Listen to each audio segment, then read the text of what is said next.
আজকে দেখতে চাই এই পিঠাটার নাম কোন ডিস্ট্রিক্টের মানুষে কি বলে থাকো। আমাদের ময়মনসিংহের মানুষে বলে থাকি গোটা পিঠা। আর কালেজিরার ভর্তা বানাইছি, আর এই সাথে হয়েছে গিয়ে এই গোটা পিঠা অনেক ছোট সময় কিন্তু খাইছিলাম।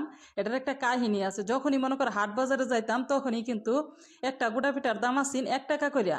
তখন মনে করো যে গোটা পিঠা কি করতো, এই ফালটা কইরা ভিতর আবার কিছুটা ভর্তা বইরে দিয়ে দিত। তো এই পিঠাগুলো কে কে খাইছো সবাই কমেন্ট করে যাবে।